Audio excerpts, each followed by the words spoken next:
Bienvenidos a este nuevo programa de La Batalla Legal en CTV Perú, en el canal 20.4 de Señal Abierta.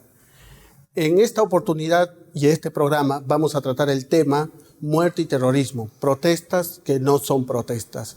¿Hasta qué punto llega el límite de este derecho de la protesta? Sobre todo, consideramos importante tratar este tema a propósito de las últimas movilizaciones que se vino dando a partir de la caída del expresidente Pedro Castillo en diciembre del año pasado. ¿Y por qué cobra importancia estas protestas? Porque nada menos pusieron en crisis a todo el país, como sabemos, las marchas, tanto aquí en Lima, y sobre todo esas protestas que se han ido agudizando al interior del país, como Puno, Ayacucho y otras poblaciones de nuestro país. Entonces, nosotros preguntamos, ¿las protestas tienen un límite? Otra pregunta importante que vamos a tratar de responder en este programa es, ¿todas las personas que salen a protestar están involucradas en terrorismo? ¿Cuál es la relación entre las protestas y el terrorismo? Porque, como sabemos, el terrorismo, lamentablemente, en nuestro país aún no se ha terminado. Y para ello hemos invitado al vicealmirante Calixto Gianpietri, quien, con su experiencia como combatiente dentro de la Marina de Guerra del Perú, en el BRAE, nos pueda contar e ilustrar un poco de cómo es que viene operando el terrorismo en el BRAE y cómo es que viene captando o no captando personas, cómo se mantiene, con qué recursos subsiste y otras cosas más. Vicealmirante, muchas gracias por venir al programa La Batalla Legal de CTV Perú. Bueno, las gracias a ti y un gusto estar contigo y toda tu teleaudiencia en CTV Perú. Estoy a tus órdenes. La primera pregunta que le quiero hacer, ¿usted cómo califica el terrorismo? ¿Qué comportamientos de una persona y de un grupo de personas a usted le enciende las alertas para decir estamos frente a un acto terrorista? Bueno, tenemos que ver claramente que el proceso subversivo tiene varias formas de manifestarse. Una de ellas es el terrorismo, ¿no? Entonces, no todas las actividades son terroristas, definitivamente, pero es una de las formas de imprimir esta ideología, ¿no? Pero cualquier cosa que infunda terror a la población y subyugue a la población con cualquier técnica,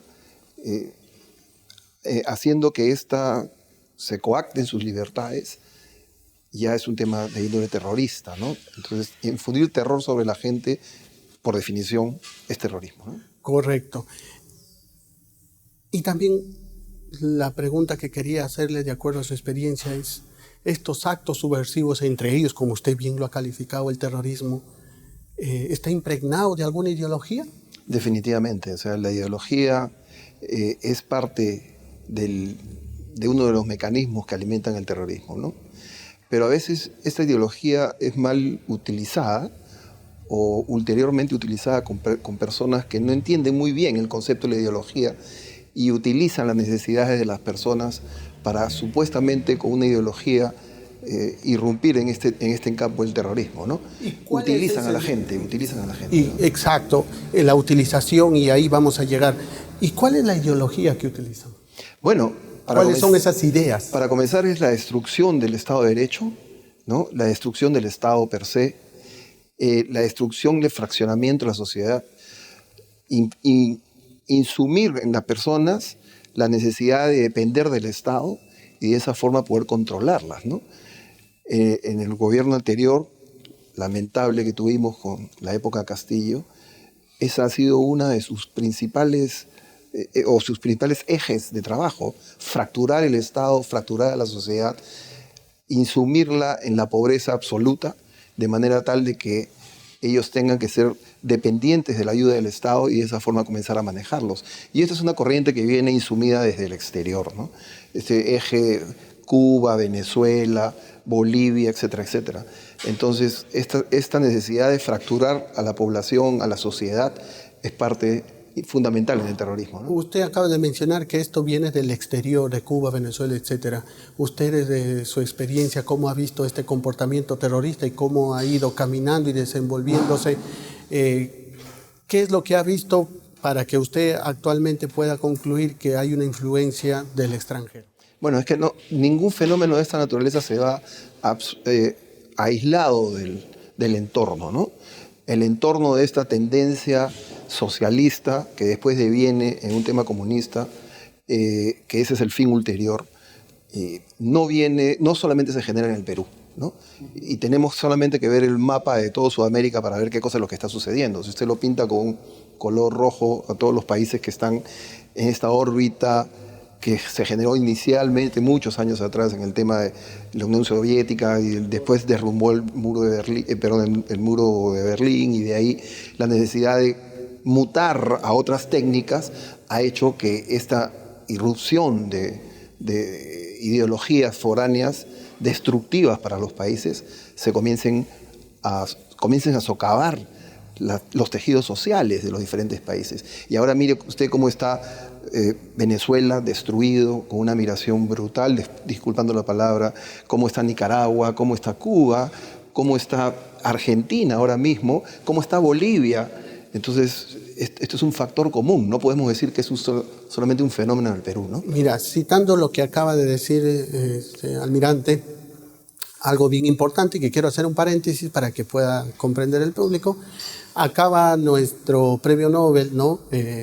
Vargas Llosa, en una columna, en un medio de prensa escrito, señalar que aquí existe una paradoja, y todos los países que usted acaba de mencionar de nuestra región, de Latinoamérica, señala que la paradoja ¿cuál es?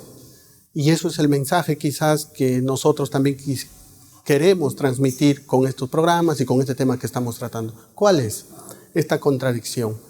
Que las personas que apoyan este tipo de ideologías, este tipo de políticas, si se quiere decir, finalmente terminan migrando o queriendo cruzar la frontera a países más desarrollados como Estados Unidos, ¿no? ¿Y por qué se dice una paradoja? Porque vas a Estados Unidos, donde la inversión privada, la seguridad, la predictibilidad es prácticamente garantizada, lo que las personas y los ciudadanos que buscan cruzar esa frontera y llegar y gozar de esas bondades, en su país no la practican en el sentido de que no apoyan candidatos con ese tipo de políticas, con ese tipo de criterios para dirigir su país, sino eligen totalmente lo contrario, lo que finalmente los termina espantando a otros lugares. Y bien señala que no vamos a aprender si es que no somos conscientes y no podemos identificar este tipo de contradicciones que existe entre nosotros al momento de elegir a los ciudadanos. Retomando al tema y cerrando el paréntesis, almirante, retomando el tema del terrorismo, y usted con su experiencia, nada menos haber trabajado en el BRAE, en una zona, como todos sabemos, bastante convulsionada, una zona roja, se podría decir, claro está. ¿De qué sobreviven los terroristas? ¿Cómo subvencionan su denominada lucha armada? Bueno, yo quiero 2 segundos abrir el paréntesis que usted cerró para poder graficar rápidamente con un ejemplo esta dicotomía, ¿no? Por ejemplo, tenemos en el Perú una congresista de izquierda que tiene su fortuna en Estados Unidos y su casa en Estados Unidos y sus inversiones en Estados Unidos. Entonces, sin embargo, viene acá y predica, ¿no?, la igualdad de los pueblos, y etcétera, etcétera. Cerramos el paréntesis. Ahora nos vamos al tema. Clarísimo. Ahora nos vamos al tema del BRAE. Definitivamente las actividades que se generan en el BRAE o se producen en el BRAE tienen un insumo ilegal, ¿no? No necesitamos en el Perú esa cantidad de hojas de coca para chacchar, porque así todo el Perú chacchara hojas de coca, no vamos a tener la capacidad de consumirlas. Por las toneladas que se producen. Así es. Y es evidente la cantidad de droga que sale del Perú hacia el exterior, ¿no? Entonces, En el BRAE hay una serie de ilícitos que se generan, y no solamente en el BRAE, sino en el área de las sierras, la selva central, tenemos el área también de Madre de Dios. Entonces acá las actividades que al final terminan financiando estas azonadas que se ven acá en Lima, sobre todo están orientadas a destruir el Estado de Derecho y apuntadas hacia Lima con esta división clasista que tratan de insumir en el país, están soportadas de actividades ilícitas de nivel, de nivel transnacional, ¿no? Está el tráfico de personas, en La Pampa, por ejemplo, el tráfico de personas, está el tráfico de oro, está la cantidad de toneladas de oro que se exportan de Bolivia no justifican a la actividad minera boliviana, entonces hay una migración de oro del Perú hacia Bolivia ilegal de todas maneras, ¿no? Y todos estos tipos de actividades ilícitas son las que están financiando eso. Un punto bien importante, ¿no?, que usted toca, que no solamente es el tema de la hoja de coca y la deficiente política para combatir el sembrío y la sustitución, ¿no?, del sembrío de la hoja de coca y todo lo que eso produce, estas actividades del narcotráfico, que claro está, sino también una actividad bastante importante, por decirlo menos, pero lamentable para nuestra sociedad, que es la minería ilegal, ¿no? Y ahí tenemos a Puno, cerca a Bolivia, y que prácticamente toda la ciudad de Puno y con todas las actividades que desarrolla, pareciera que la ausencia del Estado es nula. Bueno, es que ese es uno de los principales problemas que se presentan estos fenómenos, y en el BRAE, por supuesto, también está la ausencia del Estado. Si nosotros creemos que esto es un problema policial militar, estamos equivocados, porque vamos a poder controlar la situación mientras que el policía y el soldado estén presentes, pero una vez que ellos salgan, otra persona va a ocupar el espacio. Entonces acá necesitamos una activación como sistema del Estado y llevarle al poblador en forma sinérgica, las diferentes agencias del Estado, el bienestar que necesita en salud, economía, en educación, y así vamos en diferentes temas, ¿no? Correcto. Entonces, si el Estado no opera en forma sinérgica, esto no se va a solucionar. No es un problema militar policial, es un problema de actuación y falta de presencia del Estado. Correcto. Entonces, sentado esta primera base del análisis, producto de la ausencia del Estado, se generan las protestas legítimas. Porque la primera pregunta sería, ¿existen protestas legítimas? Pero por supuesto, y tuvimos muchas protestas legítimas en la época de Castillo. El que habla tuvo el honor de estar en un colectivo, no un colectivo, sino una iniciativa ciudadana que se llamó Reacción a Perú, con Claudia Toro, con Lucas Gersi, con otras personas más. Y tuvimos la oportunidad de estar presentes en estos movimientos, pero fueron pacíficos, ¿no? Ya cuando uno transgrede ese límite, ya no hay forma de justificar un movimiento que genera violencia, ¿no? El derecho a la protesta está, pero siempre y cuando sea pacífica. O sea, los derechos no son absolutos, ¿no? Como usted mismo lo ha puntualizado en otra entrevista. Entonces, el fin superior del Estado no puede ser apretado por una reacción vandálica, ¿no? Correcto. Y sobre todo, pregunto esto porque, como todos sabemos, tenemos un pronunciamiento reciente de la Corte Suprema donde se ha malinterpretado de que ha negado que existe el derecho a la protesta. Sí lo existe. Es más, también se reconoce esto en la Comisión Interamericana de Derechos Humanos y en todos los tratados que tenemos. Lo que ha dicho la Corte Suprema, como bien lo ha señalado nuestro invitado, es lo que no se permite, y que creo que esto es claro, pero que no se ha terminado de entender, al punto que la Corte Suprema ha tenido que pronunciarse de algo que es bastante evidente, de que si bien es cierto existe un derecho fundamental a la protesta, esto tiene un límite porque no es absoluto. ¿Y cuál es el límite? Cuando cruza la línea para vulnerar derechos de terceros. Y en este caso, la pregunta que surge es, ¿en qué momento se diferencia una protesta que también es calificada como un delito, por ejemplo, cuando se pone y se interrumpe el libre tránsito en una carretera, en una vía pública, ¿no? Porque también está interrumpiendo el paso, y en qué momento esta protesta, de ser un delito también como ha analizado la Corte Suprema, de entorpecimiento del normal funcionamiento de servicios públicos, que tiene un delito propio, que tiene una descripción propia en el Código Penal, en qué momento ese comportamiento se convierte en un acto terrorista. Bueno, yo creo que acá lo que tenemos que tener claro es que la línea no está tan difuminada, ¿no? La línea es clara. Yo tengo el derecho de protestar, manifestarme en forma pacífica, asentar mi disconformidad con el sistema, etcétera, mientras que yo no vulnere el derecho de otras personas.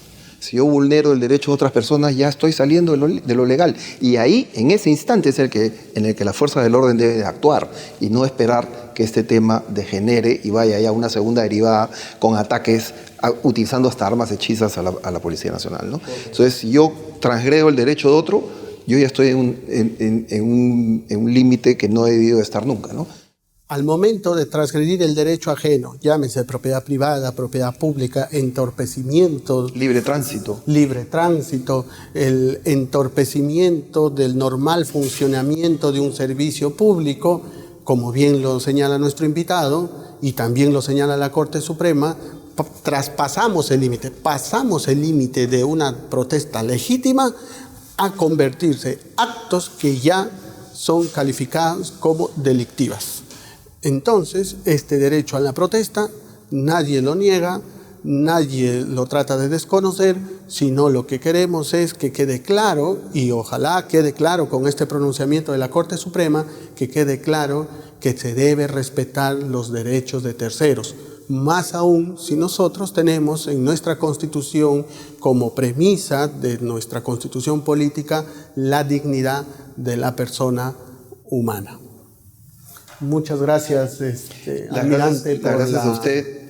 Entrevista. Ha sido muy provechosa escuchar su experiencia, cómo funciona estos actos subversivos, el terrorismo en el BRAE y sobre todo los conocimientos que usted haya podido adquirir durante este tiempo. ¿Alguna reflexión final? Sí, siempre pensando de que no toda actividad de esta naturaleza es una actividad terrorista, ni todas las personas que van en una protesta están cometiendo actos de terrorismo, pero tenemos que acordarnos que la paz que tiene en este momento el Perú y la cual nosotros gozamos se cimienta en el sacrificio y en la vida de muchos peruanos, incluyendo civiles y militares que murieron por este país. Entonces debemos de mantener este norte de la paz entre nosotros y terminar con este tema de la fractura social que ha sido insumida en forma maniquea sobre nuestro país, ¿no? Muchas gracias. Correcto.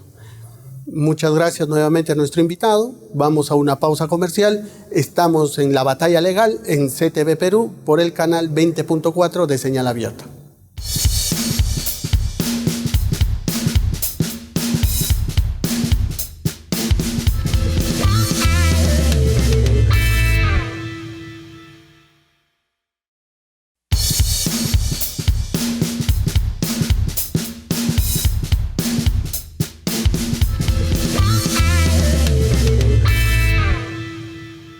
Volvemos de la pausa comercial. Estamos en La Batalla Legal en CTV Perú en el canal 20.4 de Señal Abierta. Para los que recién pueden mirar el programa, estamos tratando las protestas y en qué momento las protestas lindan con actos de terrorismo. Para ello tenemos un segundo invitado, el abogado especialista en Derecho Constitucional Ángel Delgado, para que nos pueda ayudar a profundizar en el análisis de este pronunciamiento reciente de la Corte Suprema que se ha dado mediante la casación 1464-2021, nada menos de la ciudad de Apurímac, para ver si es prudente lo que ha hecho la Corte Suprema, si está dentro de lo correcto y si responde a los estándares constitucionales de todo derecho fundamental, como en este caso el derecho a la protesta. Doctor Delgado. Muchas gracias por No, para mí muy agradecido. Quiero expresar mi gratitud a CTV y a todos ustedes por la entrevista que van a formular. Gracias. La primera pregunta como especialista en materia constitucional que le quiero hacer es, ¿el derecho a la protesta es un derecho fundamental? Bueno, es parte del derecho a la libertad. En esa medida, digamos, sí. Es parte y la libertad tiene varias dimensiones, desde el derecho a que el domicilio no sea tocado, sino mediante una disposición de un juez competente, la libertad de conciencia, la libertad de movilizarse, de desplazarse, la libertad de reunirse sin pedir autorización a nadie, y entonces en ese contexto la protesta ciudadana por haciendo algún tipo de reclamo político-social está inscrita en el marco, yo diría, de los derechos fundamentales. No es que la protesta tiene un nombre, no es que hay un artículo específico, pero dentro de la libertad, que es un derecho fundamental, está inscrita también la posibilidad que los ciudadanos podamos reclamar ante las autoridades cuando sentimos que se está vulnerando algún tipo de derecho de nosotros. Correcto. La precisión que nos hace nuestro invitado, queremos resaltar, porque justamente este malentendido que generó la Corte Suprema dentro de su desarrollo, de su fundamentación de esta casación que estamos analizando sobre el derecho a la protesta, por ahí se trató de entrever que estaría desconociendo el derecho a la protesta. No es que se desconozca el derecho a la protesta, sino es importante resaltar que el derecho a la protesta es una dimensión del derecho a la libertad, como acaba de señalar el doctor Ángel Delgado. Así como la libertad propiamente, la libertad ambulatoria, la libertad de tránsito, también hay dimensiones de la libertad que se erigen, digámoslo así, como una columna vertebral de una sociedad. Y esta protesta de los ciudadanos es parte de este derecho a la libertad. En consecuencia, el derecho a la protesta sí está acogido como un derecho fundamental reconocido constitucionalmente, si bien, como usted dice, no como de manera literal, como un derecho a la protesta, pero sí se entiende como una dimensión de la libertad. Así es. Y también reconocido convencionalmente. Los derechos fundamentales tienen una vocación expansiva, o sea, en el tiempo se van desarrollando, se van incrementando en una perspectiva de ampliación.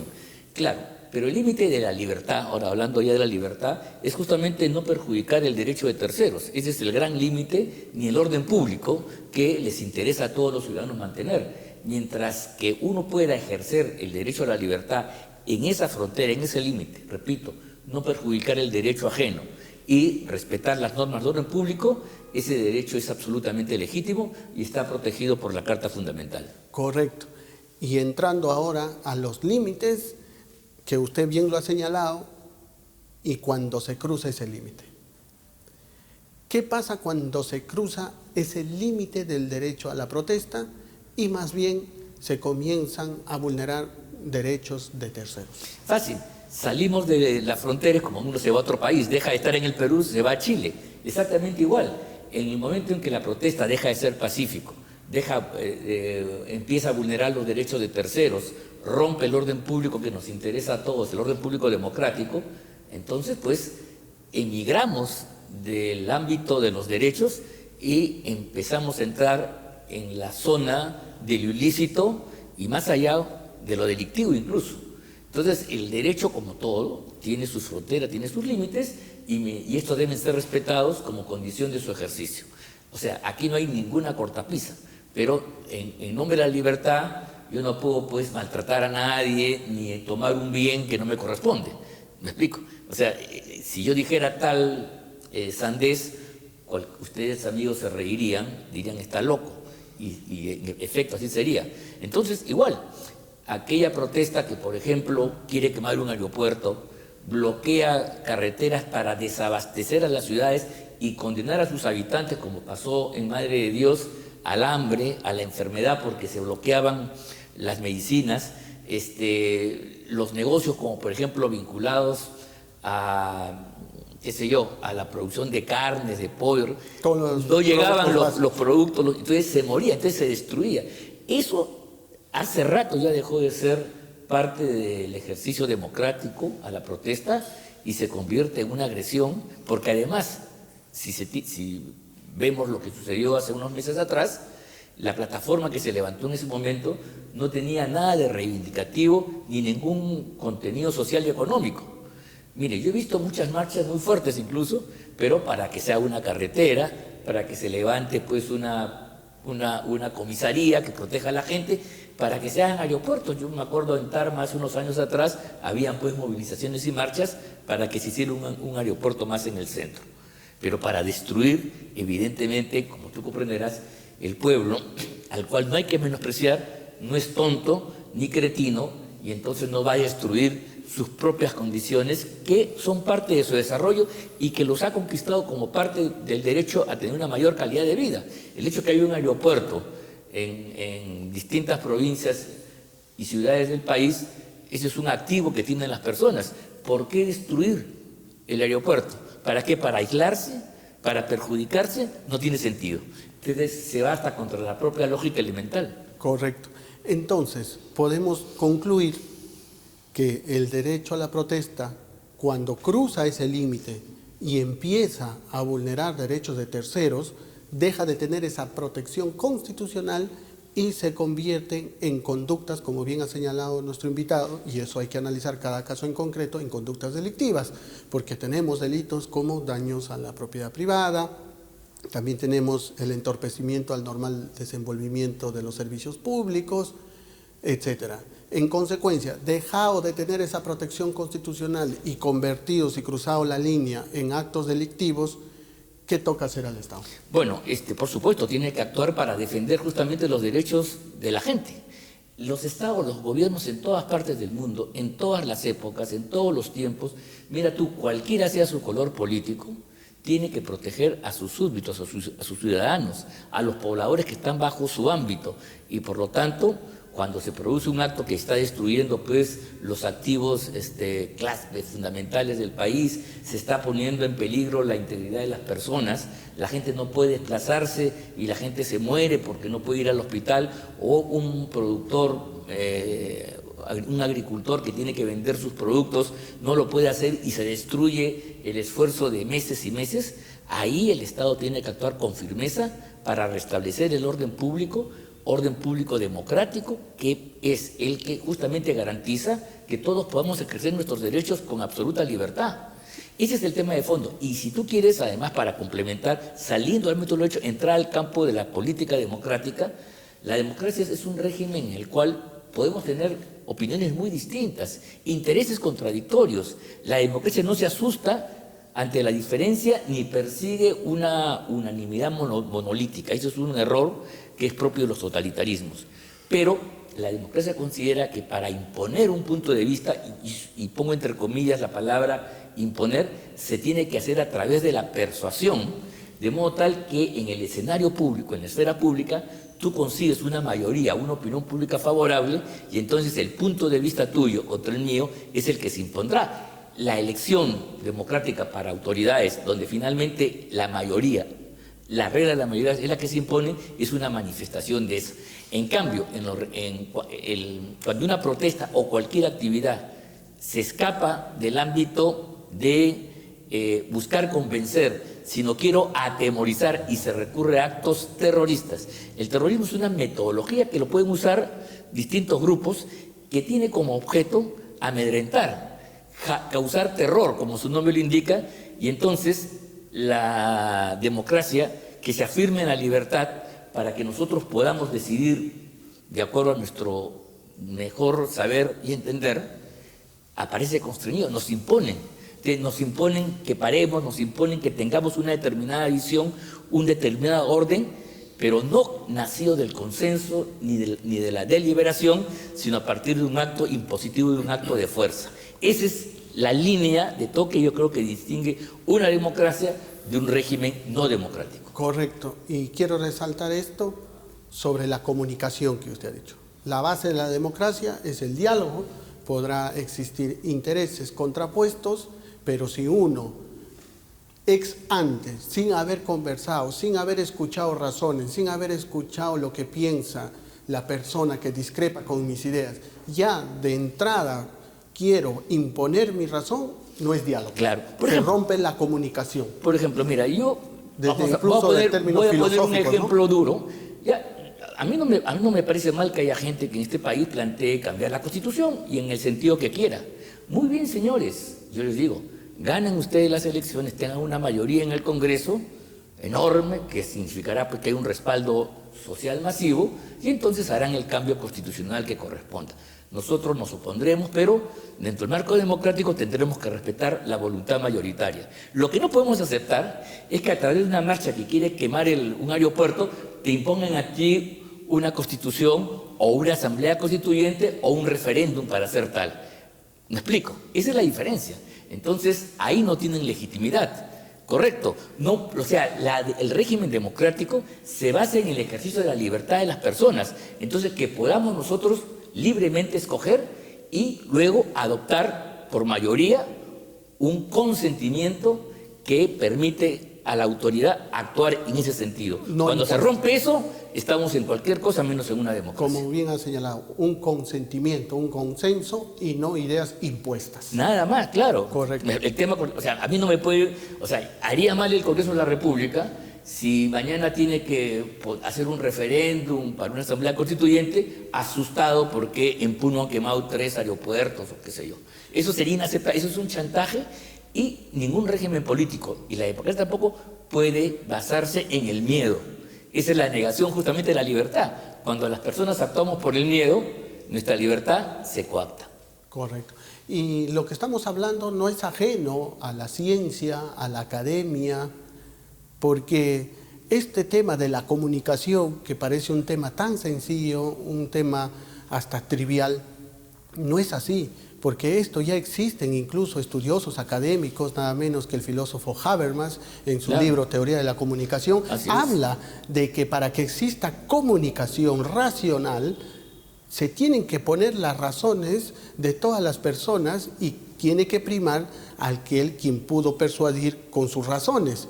El quien entra con una idea de no escuchar las razones del resto, sino a imponer su razón, bien dice el académico que acabo de señalar, se rompe la comunicación. Claro, Habermas, y si no hay comunicación, no hay diálogo, no hay consenso, se rompe. Habermas justamente filosóficamente define lo que hemos conversado antes.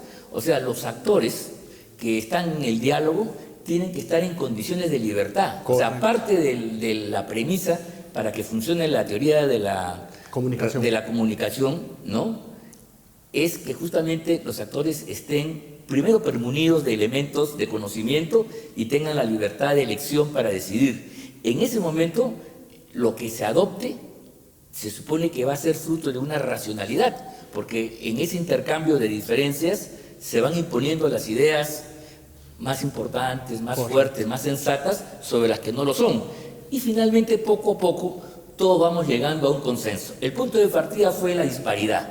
Todo el mundo partió en momentos de sitios distintos, pero si lo hacemos con buena fe y aceptando determinadas reglas de igualdad para todos, esa teoría comunicativa es lo que va a permitir justamente arribar a estos consensos políticos que son el fundamento del régimen democrático. Y aquí se grafica claramente. En consecuencia, aquella persona premunido de esa libertad que no viene dispuesto a conversar y a dar razones, sino sin siquiera haber conversado previamente, ex ante, como se dice, ya de entrada viene con una idea de querer imponer lo que piensa, de querer imponer su forma de pensar, su ideología, ya sin querer escuchar a nadie y simplemente sentarse sabiendo que no va a escuchar razón alguna, sino su idea y su fin es imponer. No existe diálogo, no existe comunicación y por tanto, si prima esa idea, pues será producto del no consenso. Por supuesto. Y mira tú, en el caso que hemos visto para aterrizar, estas manifestaciones en provincias que algunos llamaban protesta social ilegítima, no tenían ni siquiera una cabeza. Todas las manifestaciones populares, sociales, democráticas, de verdad tienen un cuerpo directivo, porque lo que busca es crear una interlocución. ¿Por qué se gana la calle? Porque no me haces caso. Entonces, lo que yo quiero es que tú me hagas caso, autoridad, me siento contigo.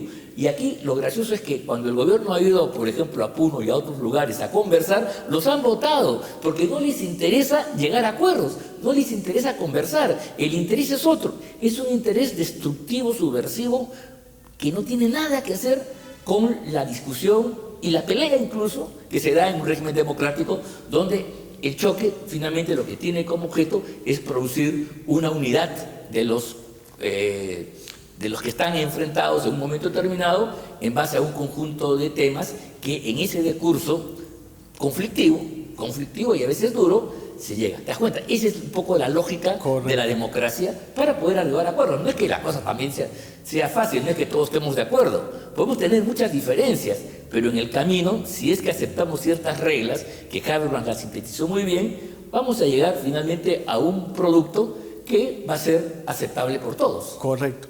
Entonces, retomando, como usted bien ha hecho, el tema de las protestas.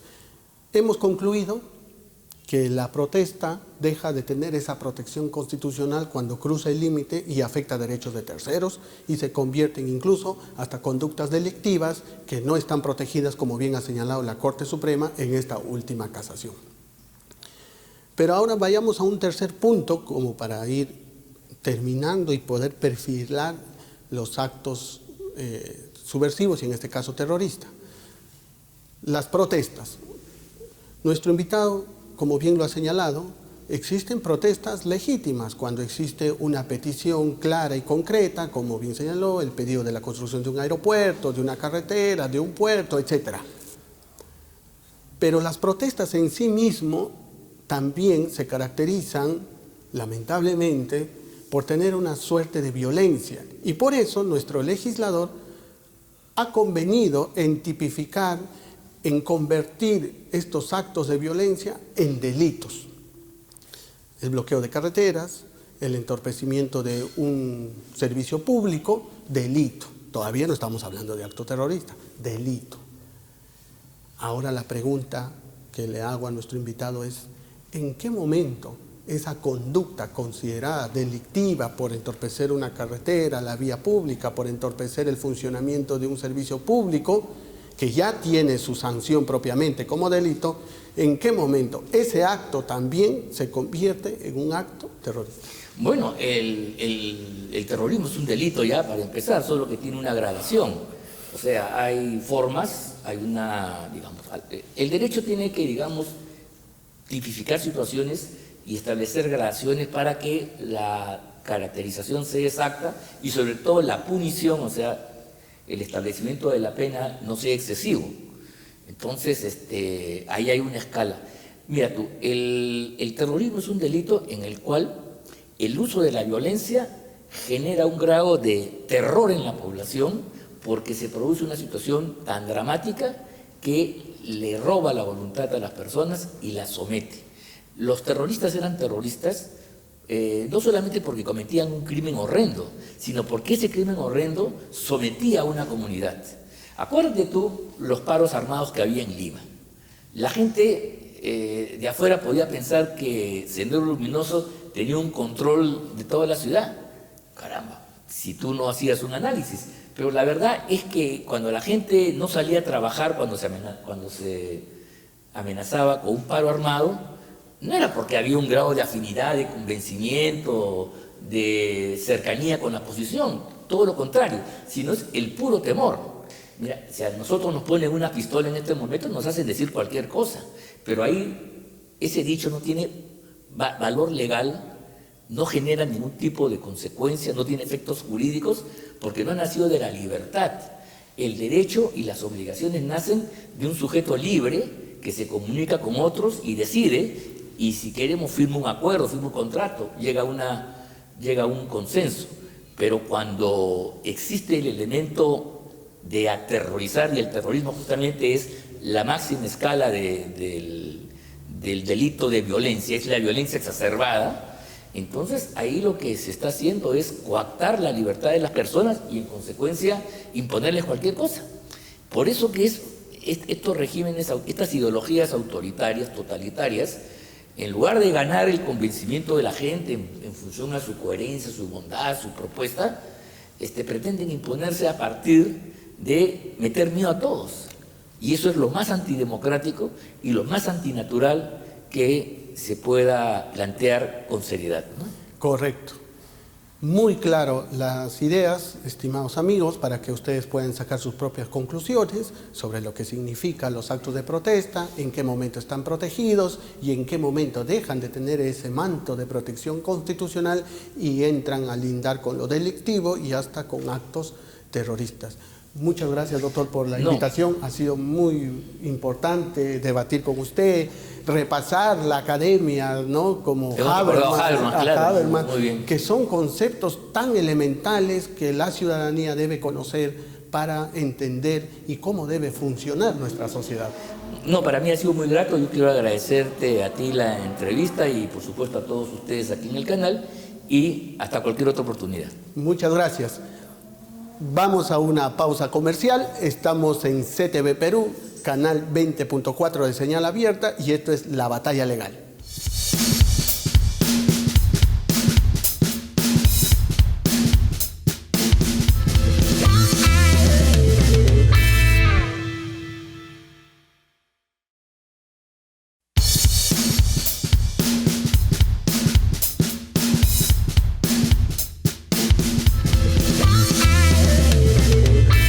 Regresamos de la pausa comercial. Estamos en CTV Perú, canal 20.4 de señal abierta, y esto es La Batalla Legal. Hemos visto circular hace unos días por redes sociales un video en Twitter por la ex premier Betsy Chávez. Y sobre todo, ¿por qué cobra relevancia este video? Y lo vamos a pasar para que ustedes lo puedan ver y lo puedan escuchar, porque habla sobre lo que nos ha dicho la Corte Suprema en su casación 1464-2021 Apurímac, relacionado al derecho de protesta que venimos analizando en este programa. La ex premier da sus argumentos y lo pasamos para que ustedes puedan sacar sus propias conclusiones confrontando las ideas que aquí hemos venido debatiendo. Pasamos el video. Por César San Martín Castro, Luján Tupes, Altabás Cajat, Sequeiros Vargas y Cotrina Miñano, ¿no? Son los magistrados que han hecho esta narrativa. Yo reitero, y con mucho respeto, que a mi juicio es más política que jurídica, ¿no? Eso es lo que tendría que compartir con ustedes y nuevamente indicar que el derecho a la protesta es un derecho fundamental, según la sentencia del Tribunal Constitucional 0009-2018- Proceso de Inconstitucionalidad / Tribunal Constitucional.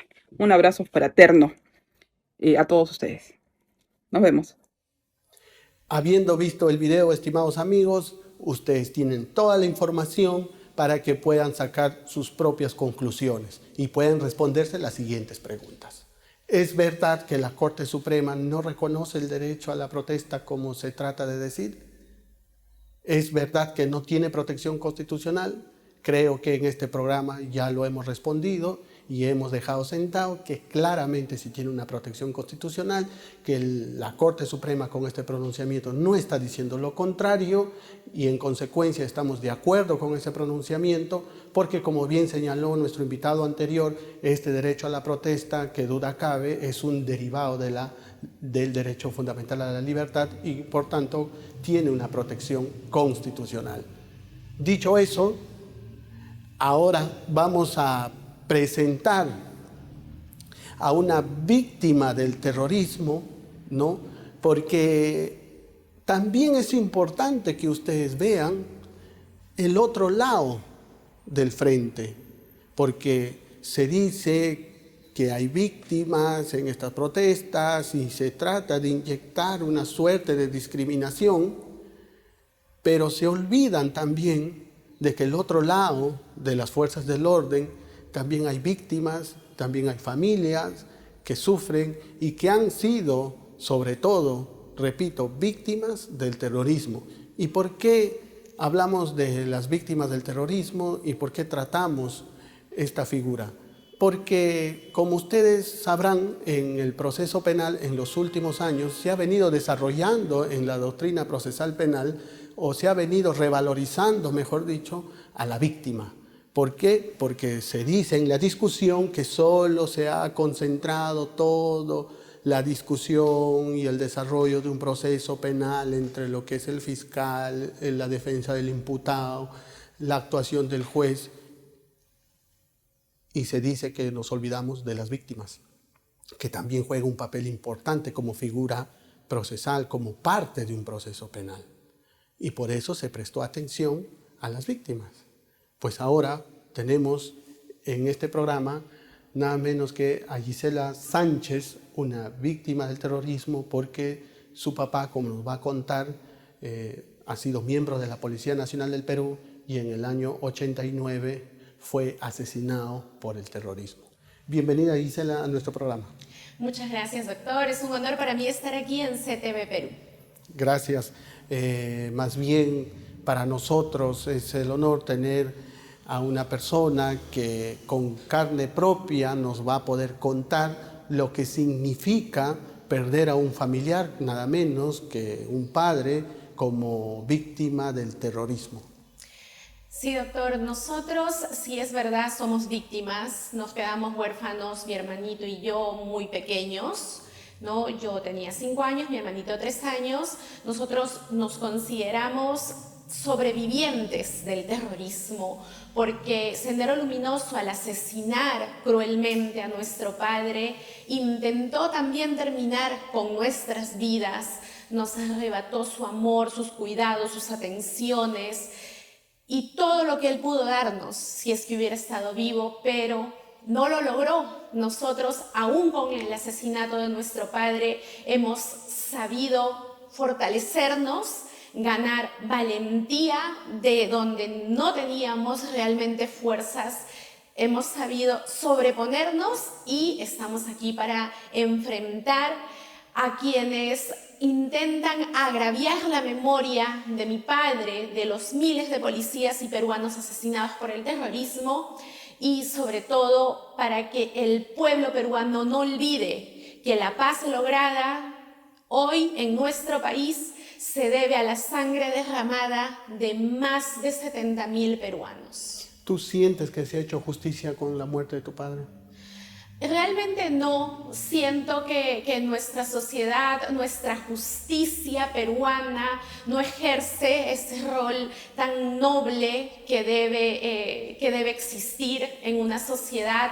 Siento que tanto del Ministerio Público como del Poder Judicial hay malos elementos, incluso terroristas dentro, que operan dentro de estas instituciones, o gente muy allegada al terrorismo que en lugar de ejercer justicia con las reales víctimas, con el pueblo peruano, ejercen defensa de ellos.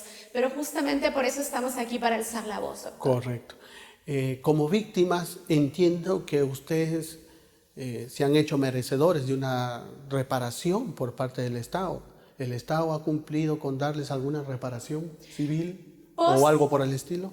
Sí, doctor. Post-CBR, informe final de la CBR, se crea una comisión multisectorial de supuestas reparaciones a las víctimas. Sí, lo que vale para la vida del Estado peruano, la vida de mi padre, es 10.000 soles, fue lo que se nos entregó en algún momento, ¿no? 5.000 soles para mi mamá y 2.500 soles para mi hermano y 2.500 para mí. Sí, ese fue el monto que en algún momento se nos entregó. ¿Y tú tienes conocimiento de las víctimas del otro lado, ¿no? Si se califica como tal a estos terroristas que han sido condenados, y a los familiares de los terroristas, ¿no? Claramente acreditados en un proceso judicial y en consecuencia condenados, a las personas o familiares de estas personas condenadas por terrorismo? ¿Has tomado conocimiento que se les haya pagado alguna reparación civil? Sí, claro, son procesos que han llegado a la Corte Interamericana de Derechos Humanos, muchos de ellos, uno de ellos de Lori Berenson, no MRTista, que fue indemnizada en el gobierno de Toledo con miles de dólares. Además, se le condonó los 100.000 soles de reparación civil que ella debía pagar al Estado peruano por todo el daño y el derramamiento de sangre en nuestro país. Y hay otros casos más de terroristas que también fueron beneficiados por fallos de la Corte Interamericana de Derechos Humanos, ¿no? Lo cual nos parece un atropello, y justamente estos organismos internacionales no ejercen defensa de derechos humanos de la gente de bien, de la gente del pueblo, de quienes, como mi padre, entregaron su vida para lograr la paz y para recuperar la democracia que estuvimos a punto de perder. Entonces, son estas ONGs pro derecho, de supuesta defensa de derechos humanos existentes en nuestro país, quienes les hacen eco a estos organismos internacionales que solo causan daño, pero que jamás ejercerán ni defensa de legalidad, ni defensa de justicia, ni le hacen honor a la verdad de ningún país, ¿no? Porque ejercen defensa de delincuentes y de terroristas. Entonces, ¿tú crees que las reparaciones han sido totalmente desproporcionales? No, definitivamente sí. Como le digo, la vida de un miembro de la Policía Nacional del Perú, de las Fuerzas Armadas, que luchó para devolvernos la paz, para reinsertar a nuestro país en el plano económico internacional, cuando se logró prosperidad económica en nuestro país, terminando con el terrorismo, pues vale 10.000 soles, lo cual es un monto irrisorio, ¿no? Pero más allá del dinero, realmente lo que sí nos parece totalmente indignante a nosotros como hijos de policías asesinados es que su heroísmo, su valor no sea puesto en la palestra como debe ser, ¿no? O sea, no están siendo reivindicados como debe ser. Así es. Por eso ahora que justamente el Congreso saca esta ley para que se enseñe el curso de historia del terrorismo del Perú en todos los centros educativos de nuestro país, nosotros sí exigimos que los nombres de nuestros seres queridos estén impresos en ese curso de historia del terrorismo. A propósito de este curso que acabas de mencionar y que se ha aprobado para que se pueda dictar en los colegios como un curso, como parte de la historia de nuestro país, el terrorismo. ¿Qué opinión te merece que se enseñe este curso sobre el terrorismo en nuestro país, más aún que tú eres una víctima directa de estos actos terroristas?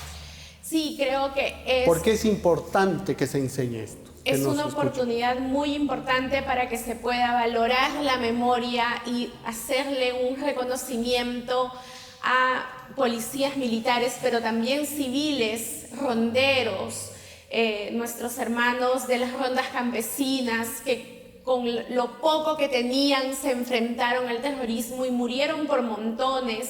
Nuestros hermanos ayáningas, que también lo dieron todo para la recuperación de la paz y la democracia.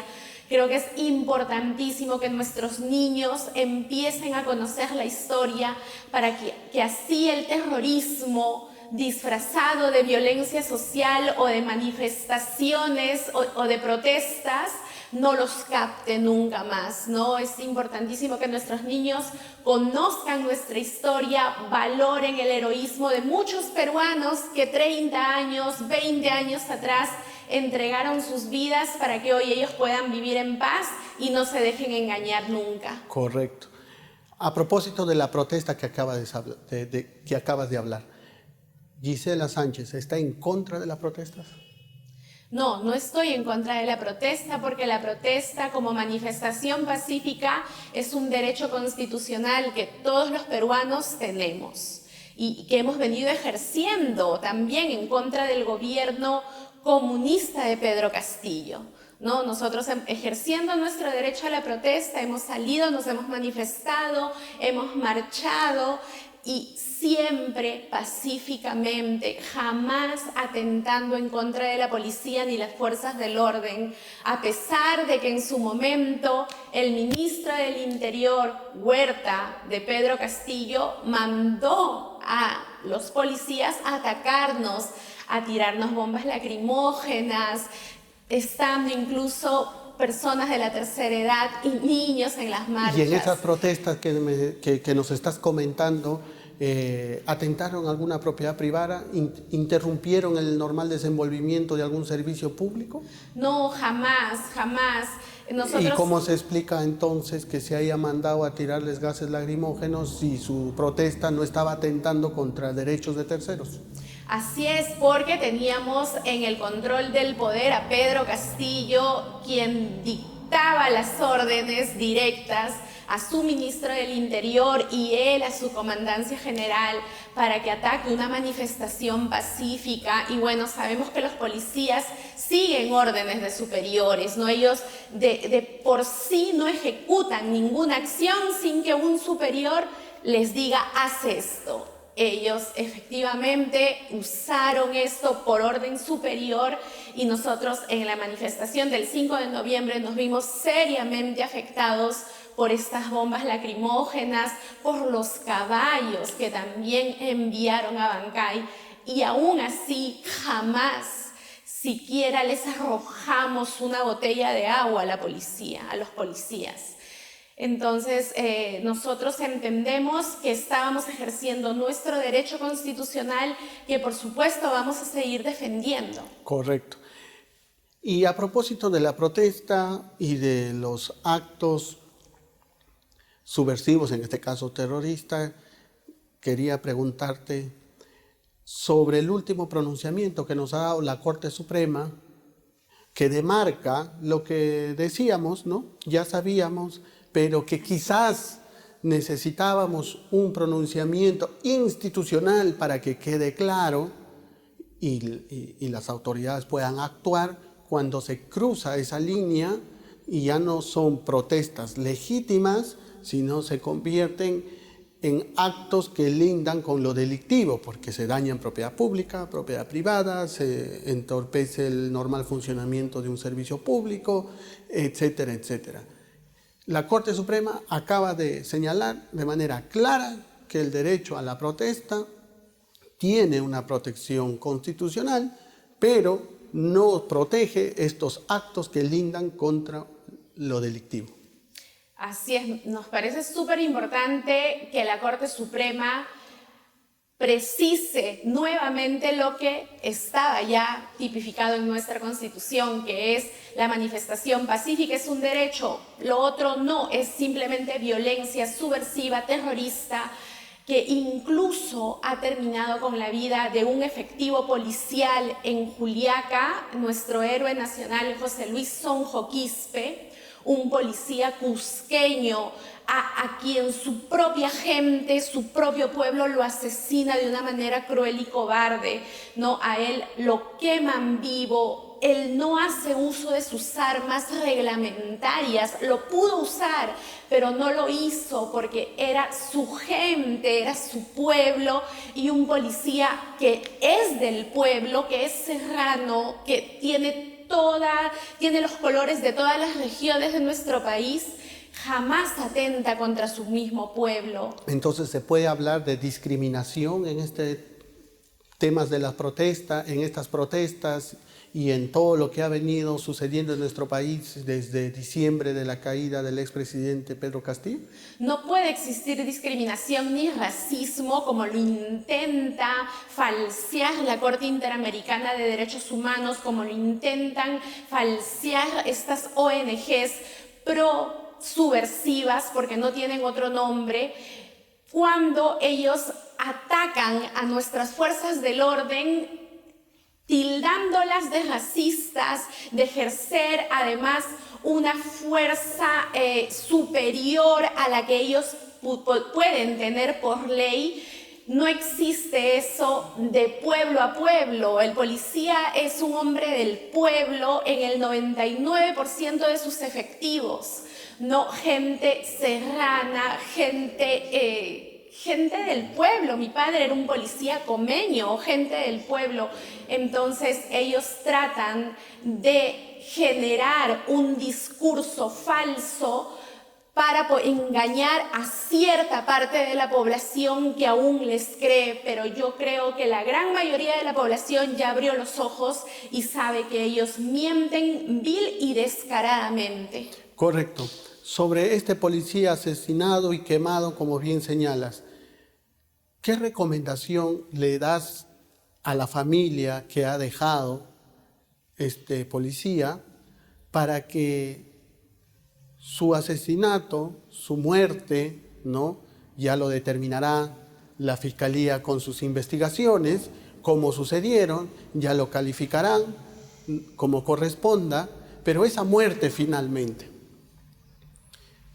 ¿qué debe hacer la familia para que no sea una víctima más de estos actos que lindan con lo delincuencial, ¿no?, que traspasan la línea de la protección constitucional de la protesta y tiene que tener una sanción? Pero la familia, tú como víctima de un ex policía que fue, como bien señalas, asesinado por el terrorismo, ¿qué debe hacer su familia de este policía?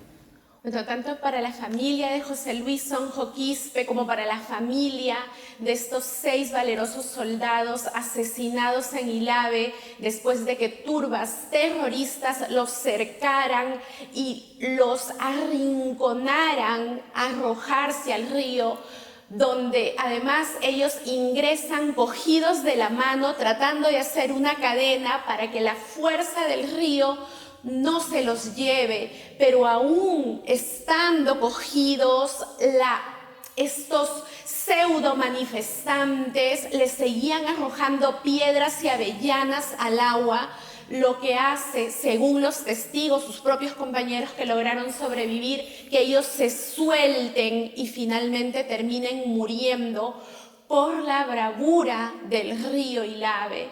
A todos ellos decirles que, habiendo vivido exactamente lo mismo con mi padre asesinado por el terrorismo como ustedes, yo les expreso toda mi solidaridad y sobre todo que ganen mucha valentía en su lucha por hacer justicia, y asimismo al Ministerio Público pedirle que acelere las investigaciones sobre estos asesinatos, porque no puede ser posible que a la fecha, habiendo pasado ya casi medio año de estos trágicos sucesos, no haya ninguna persona todavía procesada como autor o autor mediato de estos ilícitos penales. A la Fiscalía pedirle que aceleren los procesos penales para que se pueda hallar justicia y nuestros héroes puedan finalmente descansar en paz, teniendo a los autores de sus asesinatos tras las rejas, que es donde deben estar. Correcto. Bueno, tienen la información, tienen la voz de una hija de un ex policía del Perú que murió combatiendo al terrorismo.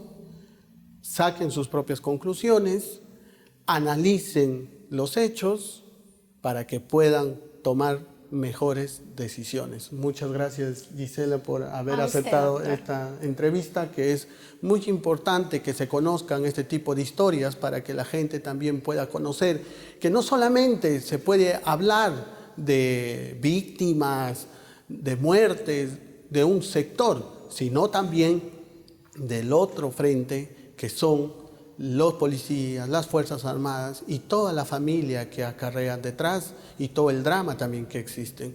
Repito, en una historia o en un hecho no solo existe una historia, sino también es importante escuchar la otra parte de la historia para que así no podamos caer en sesgos ni tampoco manipulaciones, que eso es la idea de este programa, que ustedes puedan tener información veraz y objetiva para que puedan sacar sus propias conclusiones. Nuevamente, muchas gracias. Gracias. Estimados amigos, llegamos al final del programa. Esto es La Batalla Legal y con ustedes hasta la próxima edición.